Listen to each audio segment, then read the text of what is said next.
Bismillahirrahmanirrahim. Assalamualaikum warahmatullahi wabarakatuh. Bismillahirrahmanirrahim. Alhamdulillahi rabbil alamin.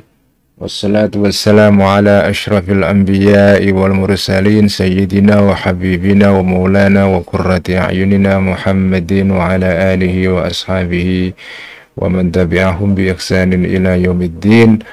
Rabbi syrah li sadri wa yassir li amri wa hlul 'uqdatam min lisani yafqahu qawli. Rabbi zidna ilma warzuqna fahma, amin ya rabbal alamin. Amma ba'd.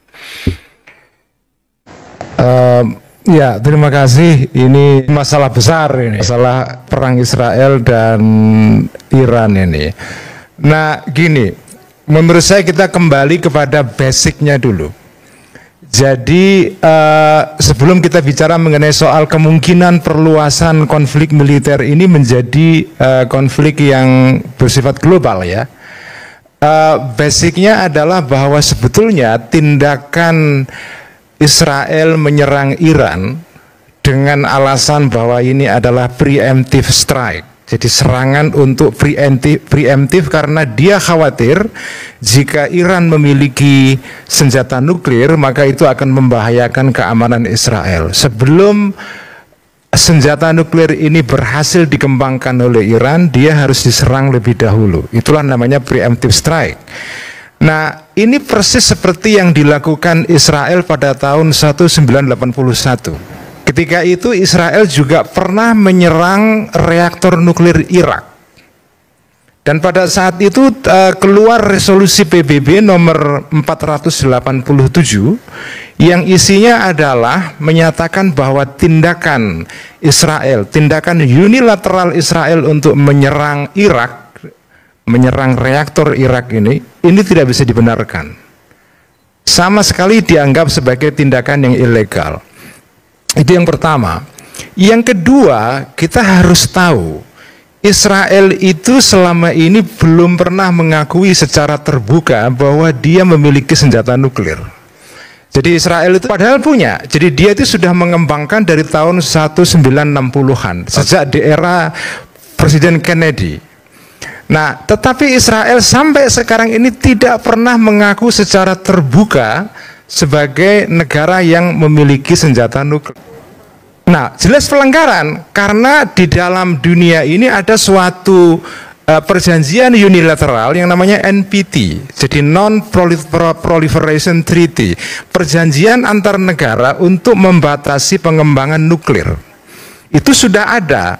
Nah, Israel sampai sekarang ini tidak pernah menjadi parti atau pihak yang menandatangani NPT ini. Bahayanya jika sebuah negara tidak menjadi bagian dari perjanjian NPT ini, tidak bisa dikontrol. Ada satu lembaga multilateral yang namanya IAEA. Lembaga inilah yang bertugas untuk menginspeksi semua negara yang mengembangkan program nuklir. Sampai sekarang Israel tidak pernah menjadi bagian dari NPT ini sehingga dia tidak bisa diinspeksi. Nah, ketika Iran sekarang ini diserang oleh Israel, salah satu bahayanya adalah ini adalah potensi Iran keluar dari NPT, perjanjian NPT ini, karena dia diserang. Nah, kalau Iran nanti keluar dari NPT, dia keluar dari perjanjian ini, dia bisa menjadi negara yang bisa mengembangkan nuklir tanpa pengawasan internasional, justru lebih berbahaya. Jadi ini menurut saya hal basic yang harus kita diketahui oleh publik, bahwa serangan Israel kepada Iran kemarin ini justru membahayakan prospek pengawasan pengembangan nuklir oleh Iran oleh lembaga multilateral yang namanya IAEA itu. Dan ini menurut saya berbahaya sekali. Jadi menurut saya campurnya Amerika di dalam konflik ini dengan menyerang Iran itu berbahaya sekali karena mengakhiri rezim NPT ini. NPT ini penting karena NPT inilah perjanjian multilateral yang bisa mengontrol. Tidak semua negara sembarangan mengembangkan nuklir itu. Nah, ketika Iran kemudian diserang, sampai sekarang sih Iran belum menyatakan keluar dari NPT. Tapi kalau misalnya dia diserang berkali-kali, karena sekarang ini kan kita belum tahu apakah ada serangan lagi atau tidak, karena berdasarkan citraan satelit, serangan kemarin itu sebetulnya tidak menimbulkan dampak apa-apa. Memang bagian atas dari Gunung Fordo itu hancur, tetapi tidak sampai mengenai arsenalnya. Jadi kemungkinan ada serangan lagi mungkin terjadi. Nah, kalau ada serangan lagi terhadap Iran karena dianggap Iran belum berhasil dihancurkan nuklirnya, ini bisa membahayakan NPT karena Iran bisa menyatakan secara unilateral, saya keluar, saya nggak mau lagi ikut di dalam NPT, toh saya masuk di dalam NPT juga masih diserang. Dia bisa mutung, dia bisa ngambek gitu. Karena kemarin pun ketika Iran diserang oleh Israel, itu perjanjian sedang berlangsung.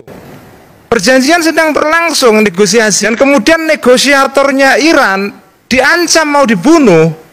Jadi gimana Anda melakukan negosiasi sementara negosiator Anda dibunuh, diancam dibunuh oleh Israel gitu.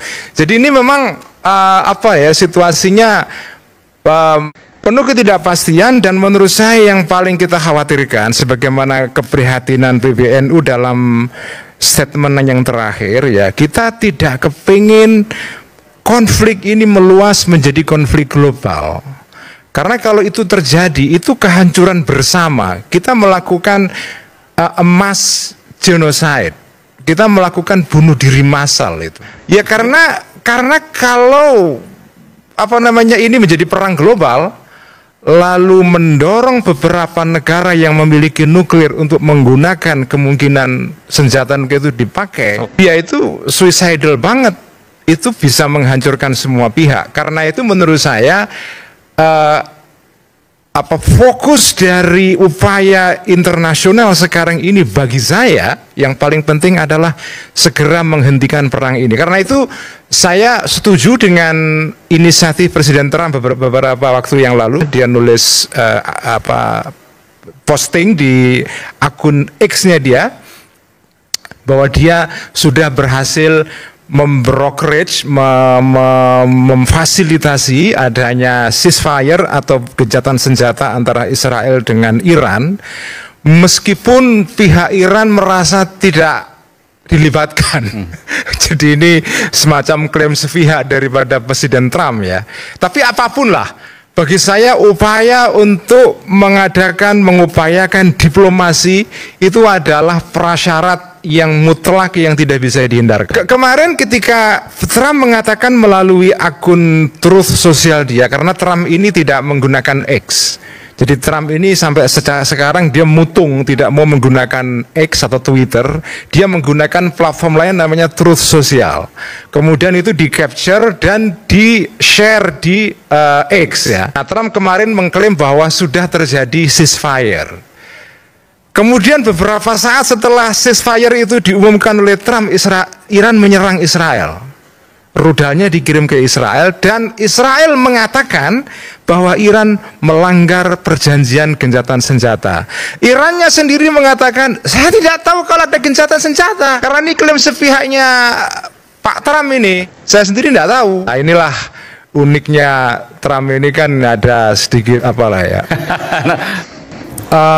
Ya, ada dua hal yang ingin saya sampaikan sedikit saja. Pertama adalah mengenai serangan Amerika ke Iran kemarin ya.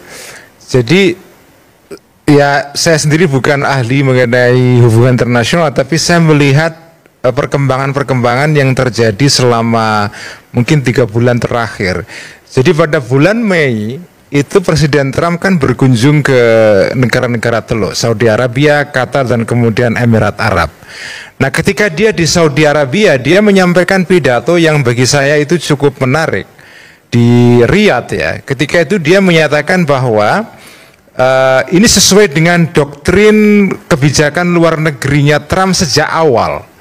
Dia sudah menyatakan bahwa dia tidak tertarik lagi untuk terlibat di dalam petualangan perang-perang global seperti yang dilakukan oleh kalangan yang selama ini disebut dengan kalangan neokonservatif atau neokon ya. Jadi dia tidak tertarik lagi. Saya tidak mau lagi terlibat di dalam perang-perang yang selama ini justru merugikan Amerika.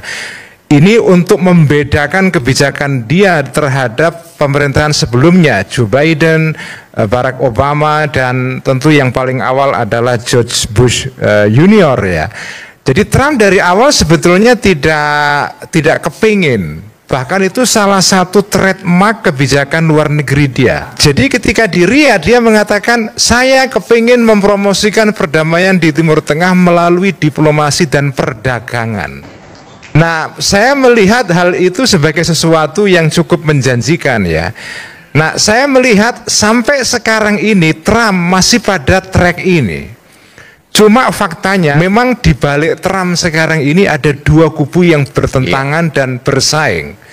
Ada kubu yang disebut dengan kubu MAGA, yaitu yang punya prinsip America First. Jadi kubu ini mengatakan bahwa ini semua pendukung Trump ya, pendukung fanatik semua.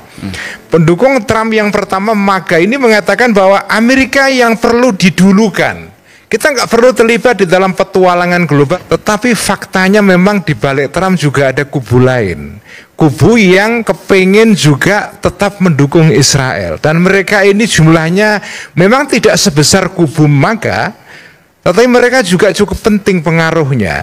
Jadi saya melihat bahwa Trump ini sebetulnya ketika memutuskan untuk melakukan serangan kemarin ke Iran ini sebetulnya agak sedikit engganan sebetulnya.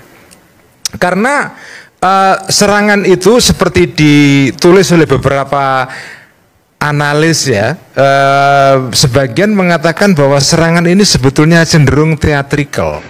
Karena ada informasi bahwa Amerika sudah mengirimkan kawat diplomasi atau pemberitahuan kepada Iran bahwa kami akan menyerang, kamu harus siap-siap.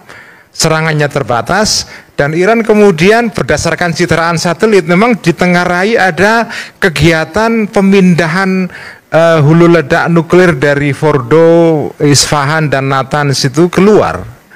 Jadi ketika pesawat B-2 itu sampai di lokasi sebetulnya sudah nggak ada barangnya itu. Itu menurut spekulasi, kita juga nggak tahu sebenarnya seperti apa ya. Itu yang pertama. Yang kedua, jadi begini. Sejak 7 Oktober tahun 2023 ketika terjadi serangan Hamas ke Israel pada saat itu sampai sekarang ini kita melihat simpati dunia kepada Palestina itu luar biasa tinggi sekali. Nah, kalau kita lihat, saya cukup intensif beraktivitas di dalam media sosial terutama X ya. Sentimen publik dunia terutama di Barat, Amerika Serikat dan Eropa Barat itu sangat cenderung pro Iran. Bukan karena mereka suka dengan teokrasinya mullah di Iran, bukan itu. Dalam hal itu mereka tidak suka. Mereka tidak suka karena tindakan Israel yang semena-mena. Jadi saya mengatakan bahwa secara militer orang-orang Palestina di Gaza kalah. Tetapi secara opini global mereka menang. Jadi Palestina menang dari sudut opini global, tetapi kalah di dalam militer. Jadi sekarang ini kita lihat gelombang protes mendukung Iran, tapi Iran tidak sebesar ya. Tapi gelombang protes mendukung Palestina di Amerika Serikat dan di Eropa besar, sehingga Presiden Trump sendiri perlu, karena desakan para pendukung Israel di Amerika, perlu melakukan upaya pembersihan perguruan tinggi dari para orang-orang yang simpati kepada Palestina. Jadi menurut saya ya memang di satu segi kelihatannya Palestina lemah sekarang ini. Tapi dari sudut moral standing mereka tinggi sekali, dan begitu juga Iran sekarang ini kita melihat dukungan moral dunia kepada Iran. Ya, itu hampir menurut saya menguasai media sosial. Memang ada dukungan kepada Israel, tetapi menurut saya lebih terbatas. Jadi saya ingin mengingatkan satu faset sejarah yang bagi saya itu menarik. Jadi dulu umat Yahudi itu pernah menikmati suatu masa keemasan ketika mereka hidup di dalam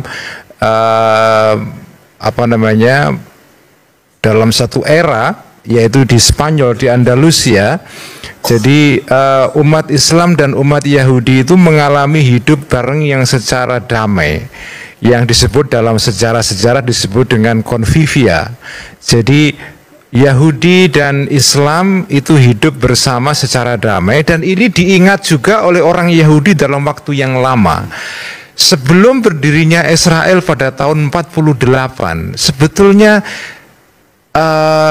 kebencian, sentimen negatif kepada bangsa Yahudi itu tidak ada, ataupun kalau ada itu minimal. Nah, jadi perubahan terjadi secara drastis baru ketika Israel berdiri pada tahun 48. Sejak itulah kemudian ada sentimen yang disebut dengan antisemitisme di kalangan Islam. Dan yang menarik sebetulnya sentimen anti-Yahudi di dunia Islam diimpor dari Eropa. Nah, sebelum itu sebetulnya bangsa Muslim dengan bangsa Yahudi itu hidup bareng secara damai. Jumlah orang Yahudi yang hidup di Maroko, di Turki, di Iran, di Irak, di Yaman, di Kairo itu cukup banyak sekali. Dan mereka tidak ada masalah. Orang Yahudi mengenang sejarah mereka hidup bersama orang Islam itu dengan nostalgia yang penuh dengan keindahan, good memories, dibandingkan dengan ketika mereka hidup di Eropa. Nah, ini menurut saya fakta sejarah ini perlu diingat supaya kita sekarang ini harus membedakan. Kita sekarang ini berhadapan bukan dengan bangsa Yahudi, tapi dengan suatu ideologi yang namanya Zionisme. Itu yang problematis. Itu yang ingin saya sampaikan. Terima kasih. Sekian, wassalamualaikum warahmatullahi wabarakatuh.